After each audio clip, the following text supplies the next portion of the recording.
নমস্কার বন্ধুরা, ঘোষ বাড়ির হেসেলের আরো একটি পর্বে আপনাদের সকলকে স্বাগত। আশা করি সকলেই ভালো আছেন। আজ আমি আপনাদের সাথে শেয়ার করছি আমার অত্যন্ত প্রিয় খাবারের একটি রেসিপি, স্বর্ণ মন্দিরের কাড়া প্রসাদ।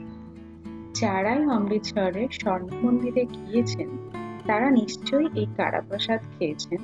আর এই অসম্ভব ভালো কাড়া প্রসাদ বাড়িতে কিভাবে বানানো যায় আজকে আমি সেটা আপনাদের সাথে শেয়ার করব। এর জন্য আমি কড়াইতে দিয়ে দেব মেজারমেন্ট কাপের হাফ কাপ ঘি। ঘিটাকে মেল্ট করে নেব। মেল্ট করে নিয়ে এর মধ্যে দিয়ে দেব ওই মেজারমেন্ট কাপের হাফ কাপ আটা।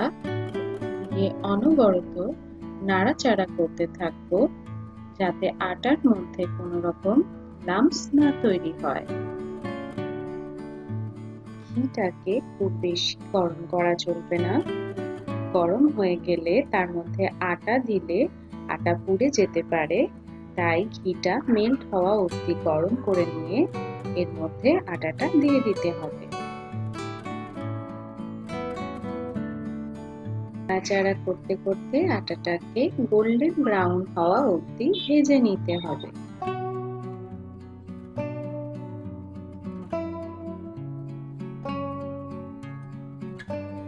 এটাকে অনবরত নাড়াচাড়া করতে হবে, কারণ আটা নিচে লেগে যাওয়ার সম্ভাবনা থাকে। এই কাড়া প্রসাদ স্বর্ণ মন্দিরে শুধু নয়, যে কোনো গুরুদ্বারাতেই প্রসাদ হিসেবে দেওয়া হয়।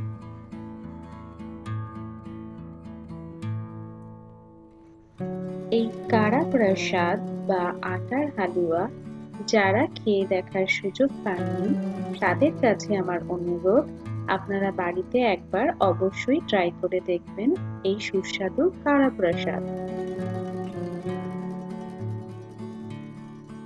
10 মিনিট এইভাবে নাড়াচাড়া করতে করতে দেখুন এর কালারটা বেশ চেঞ্জ হয়ে গেছে। এরকম গোল্ডেন ব্রাউন কালার হওয়া অবধি এটাকে ভেজে নিতে হবে। এই পর্যায়ে এর মধ্যে অ্যাড করছি হাফ কাপ চিনি। চিনিটা এবার ভালোভাবে নাড়াচাড়া করে মেল্ট করে নেব।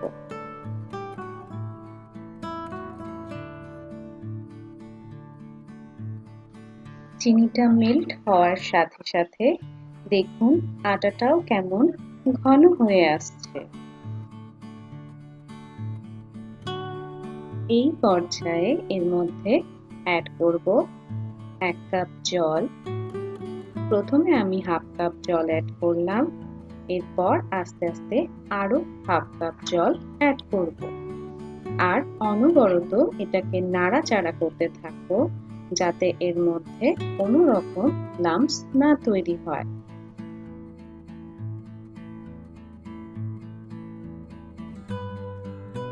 আমার এই রেসিপি আপনাদের কেমন লাগছে কমেন্টের মাধ্যমে জানাতে ভুলবেন না। আমি আপনাদের কমেন্টের অপেক্ষায় থাকব।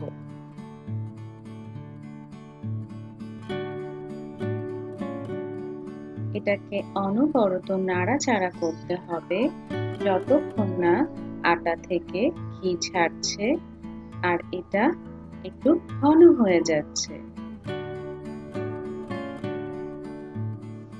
মাত্র 3টি ইনগ্রেডিয়েন্টস দিয়ে এই সুস্বাদু কাড়া প্রসাদ তৈরি করা হয়।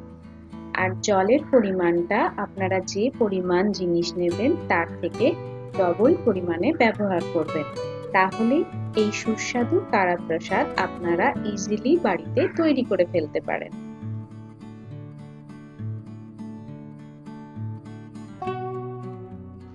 আমার এই রেসিপি যদি আপনাদের ভালো লেগে থাকে তাহলে ভিডিওটিতে লাইক দিতে ভুলবেন না। আপনাদের ফ্রেন্ডস এন্ড ফ্যামিলির সাথে শেয়ার করবেন ভিডিওটি। আর যারা এখনো আমার চ্যানেলটি সাবস্ক্রাইব করেননি প্লিজ সাবস্ক্রাইব করবেন। আর নিত্য নতুন রান্নার আপডেট সবার প্রথমে পেতে বেল আইকনটি প্রেস করতে ভুলবেন না।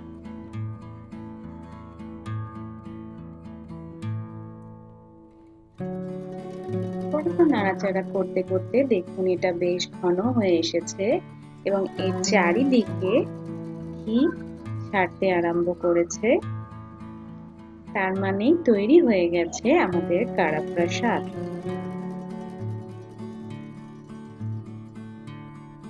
এই কাড়া প্রসাদ গরম গরম খেতে খুব ভালো লাগে। আপনারা বাড়িতে অবশ্যই ট্রাই করবেন। ধন্যবাদ।